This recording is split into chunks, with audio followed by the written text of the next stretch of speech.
আসসালামু আলাইকুম ওয়া রাহমাতুল্লাহ। চাকরি প্রত্যাশী ডিপ্লোমা কৃষিবিদ ভাই ও বোনেরা, স্মার্ট কৃষি ইউটিউব চ্যানেলের উপসহকারী কৃষি কর্মকর্তা প্রিলিমিনারি প্রস্তুতি পর্বে আপনাদের সবাইকে স্বাগত। আমি আপনাদের সাথে আছি মোহাম্মদ বাবুল রেজা বাবু, উপসহকারী কৃষি কর্মকর্তা, বিপিএসসি প্রথম ব্যাচ। আজকের ভিডিওতে আলোচনা করব বিসিএস সহ বিভিন্ন চাকরির পরীক্ষায় বারবার আসা কৃষি বিষয়ক গুরুত্বপূর্ণ এমসিকিউ। ভিডিওটি ভালো লাগলে লাইক, শেয়ার, কমেন্ট করবেন। উপসহকারী কৃষি কর্মকর্তা প্রিলিমিনারি ও লিখিত পরীক্ষার সাজেশন পেতে এবং বিভিন্ন ফসলের রোগ ও পোকামাকড়ের সমস্যার সমাধান পেতে আমাদের চ্যানেলটিকে সাবস্ক্রাইব করুন। প্রশ্ন: প্রাকৃতিক ও রাসায়নিক গঠনের উপর ভিত্তি করে বাংলাদেশের মাটিকে কয় ভাগে ভাগ করা যায়? উত্তর ক, 5 ভাগে। প্রশ্ন: বাংলাদেশে মৎস্য আইনে কত সেন্টিমিটারের কম দৈর্ঘ্যের পোনা মাছ ধরা নিষিদ্ধ? উত্তর খ, 23 সেন্টিমিটার। প্রশ্ন: চন্দ্রকোনা কাগজ কলের প্রধান কাঁচামাল কি? উত্তর খ, বাঁশ। প্রশ্ন: নাইট্রোজেন সমৃদ্ধ জৈব সার কোনটি? উত্তর খ, সরিষার খোল। প্রশ্ন: বাংলাদেশের সর্ববৃহৎ সার কারখানা কোনটি? উত্তর ঘ, যমুনা সার কারখানা, তারাকান্দি। প্রশ্ন: বাংলাদেশের ইকো গবেষণা ইনস্টিটিউট কোথায় অবস্থিত? উত্তর ঘ, ঈশ্বরদী। প্রশ্ন: নাইট্রোজেন গ্যাস থেকে কোন সার প্রস্তুত করা হয়? উত্তর খ, ইউরিয়া। প্রশ্ন: বিভাগ অনুসারে বাংলাদেশের সবচেয়ে বেশি বনভূমি রয়েছে কোন বিভাগে? উত্তর খ, চট্টগ্রাম বিভাগে। প্রশ্ন: বাংলাদেশের রেয়ন মিল কোথায় অবস্থিত? উত্তর ঘ, রাঙামাটি। প্রশ্ন: ইউরিয়া সারে কত % নাইট্রোজেন থাকে? উত্তর খ, 46% নাইট্রোজেন রয়েছে। প্রশ্ন: শ্বাসমূল রয়েছে যে উদ্ভিদে? উত্তর গ, সুন্দরী। প্রশ্ন: কোনটি রবি ফসল নয়? উত্তর গ, কচু। প্রশ্ন: ম্যানগ্রোভ কি? উত্তর খ, উপকূলীয় বন। প্রশ্ন: বাংলাদেশের মোট দেশজ উৎপাদনে কৃষিখাতের অবদান ড্যাশ? উত্তর ক, ক্রমহ্রাসমান। প্রশ্ন: বাংলাদেশে প্রথম শস্য বীমা চালু হয় কবে? উত্তর গ, 1977 সালে।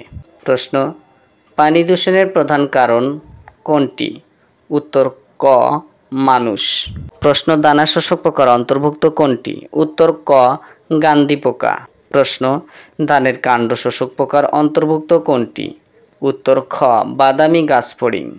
প্রশ্ন: ধানের চিটা হওয়ার কারণসমূহ কি কি? উত্তর উপরের সবগুলি। অর্থাৎ ধানে ফুল ফোটার সময় উচ্চ তাপমাত্রার কারণে ধানের চিটা হতে পারে, আবার ধানের থোর অবস্থায় নিম্ন তাপমাত্রা বা ঠান্ডার কারণেও চিটা হতে পারে। তাছাড়া নেক ব্লাস্ট বা মাজরার আক্রমণেও কিন্তু ধানে চিটা হয়ে থাকে। অর্থাৎ উপরের সবগুলি সত্য। প্রশ্ন: সাদা শীষ লক্ষণ প্রকাশ পায়? উত্তর খ, মাজরা পোকার আক্রমণে। প্রশ্ন: হাইব্রিড ধানের GA3 ব্যবহার করার কারণ কি? কারণ ঘ, উপরের সবগুলি। অর্থাৎ কোষের বৃদ্ধি সহায়তা করে, গর্ভমুণ্ডের বের হওয়ার হার বৃদ্ধি করে এবং গাছের উচ্চতার সমন্বয় হয়। প্রশ্ন: হাইব্রিড ধান সাত কোন মৌসুমের? উত্তর খ, আউশ মৌসুমের। প্রশ্ন: কৃষক রোগের লক্ষণ প্রকাশ পায়? উত্তর খ, চারা অবস্থায়। প্রশ্ন: যান্ত্রিক পদ্ধতিতে পোকা দমন করা হয়? উত্তর ঘ, উপরের সবগুলো। অর্থাৎ হাত জালের সাহায্যে, আলোর ফাঁদ এবং পার্সিং, এই তিনটাই যান্ত্রিক পদ্ধতির অন্তর্ভুক্ত। প্রশ্ন: আমনের চারার বয়স বেশি হলে কি করা প্রয়োজন? উত্তর গ, একসাথে ইউরিয়া সার প্রয়োগ করা উচিত। প্রশ্ন: আউশ, আমন, বোরো মৌসুমের ধানের প্রধান ফলনের পার্থক্য হয় মূলত? উত্তর গ, উপরের সবগুলো কারণে। অর্থাৎ তাপমাত্রার কারণে এবং জাতের ভিন্নতার কারণে। প্রশ্ন: বীজতলা জীবাণুমুক্ত করার জন্য নিচের কোন রাসায়নিকটি ব্যবহৃত হয়? উত্তর উমো কোনোটিই নয়। অর্থাৎ ক্যালসিয়াম কার্বাইড, মিথাইল ব্রোমাইড এবং ব্লিস্টার কপার, ইথাইল অ্যালকোহল, এর কোনোটাই ব্যবহার করা হয় না।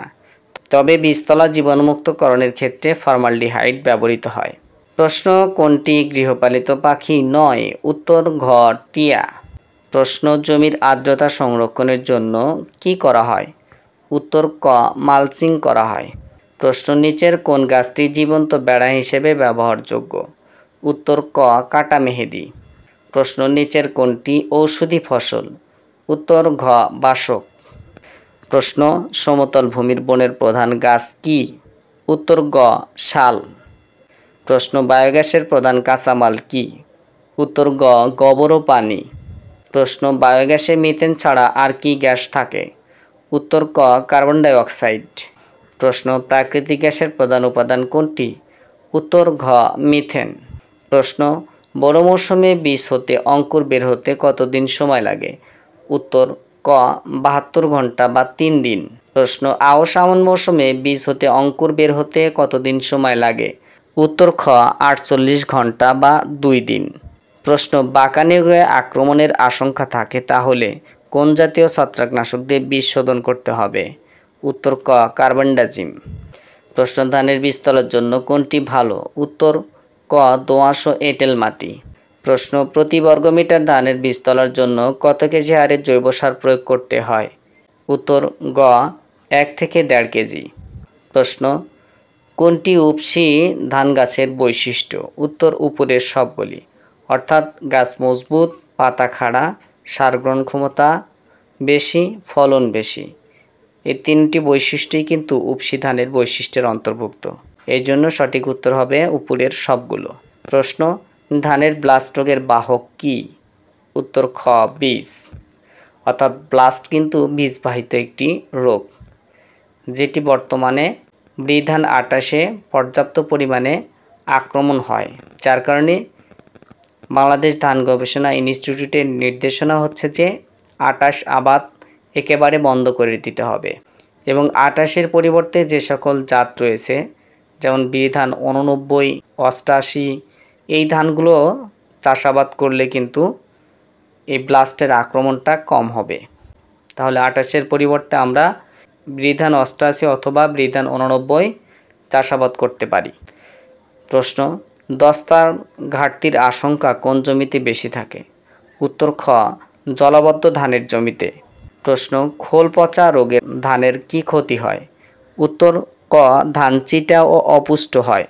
প্রশ্ন টুংরো রোগের ভাইরাসের নাম কি? উত্তর ক রাইস টুংরো ভাইরাস। প্রশ্ন ধানের খোল পচা রোগের বাহক কি? উত্তর ক বীজ। প্রশ্ন টুংরো ভাইরাসের একটি বিকল্প পোষকের নাম কি? উত্তর ক শ্যামা ঘাস। প্রশ্ন কৃষক কি? উত্তর খ ব্যাকটেরিয়াজনিত চারা পচা রোগ। প্রশ্ন টুংরা আক্রান্ত গাছ টান দিলে উঠে আসে কেন? উত্তর ক শিকড় দুর্বল হয়ে যায় বলে। প্রশ্ন লৌহের আধিক্যের আশঙ্কাপূর্ণ মাটি কোনটি? উত্তর ঘ অতি অম্ল মাটি। প্রশ্ন কিসের অভাবে ফসলের পরিপক্কতা বিলম্বিত হয়? উত্তর খ সালফার। প্রশ্ন জমির লবণাক্ততা নিয়ন্ত্রণ করে কোনটি? উত্তর খ পানি সেচ। ধন্যবাদ সবাইকে। আজকের মতো এ পর্যন্তই। ভালো থাকুন, সুস্থ থাকুন। দেখা হবে অন্য কোনো ভিডিওতে। আসসালামু আলাইকুম ওয়া রাহমাতুল্লাহ।